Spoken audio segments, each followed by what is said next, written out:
আমেরিকার ক্রমাগত চাপের মুখেও মাথা নত করছে না মোদির ভারত।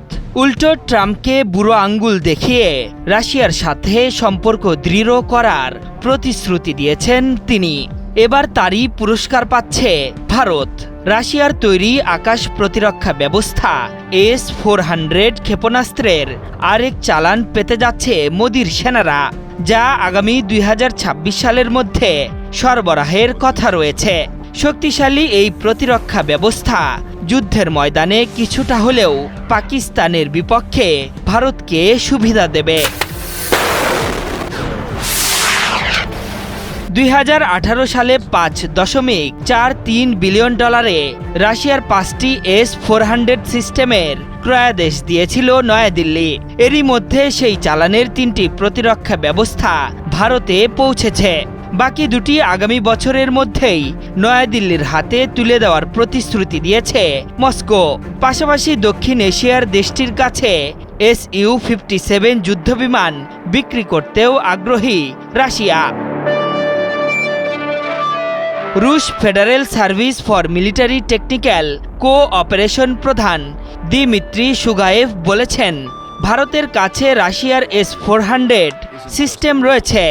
এই খাতে সহযোগিতা সম্প্রসারণের সুযোগ রয়েছে। এর অর্থ হলো নতুন সরবরাহ। এখন পর্যন্ত আমরা এটি নিয়ে আলোচনা করছি।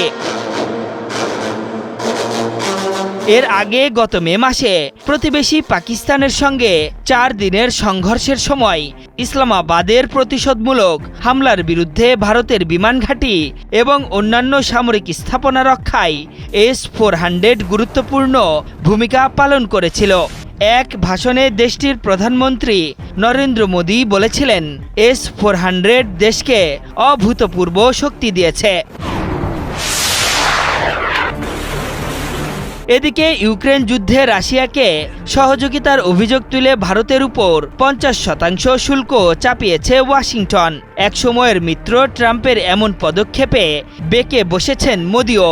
চীনের আমন্ত্রণে তিয়ানজিনে গিয়ে রুশ প্রেসিডেন্ট ভ্লাদিমির পুতিনের সাথে বৈঠক করেছেন। পুতিনের সাথে শি জিনপিংয়ের বৈঠকটি আমেরিকাকে বার্তা দিতে চেয়েছে ভারতের প্রধানমন্ত্রী।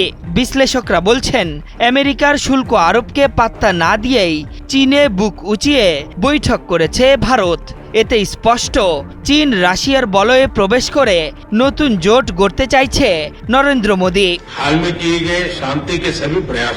এদিকে সামরিকভাবে ভারতকে আরও শক্তিশালী করতে Su-57 ফাইটার জেট দেওয়ার পরিকল্পনা করছে মস্কো।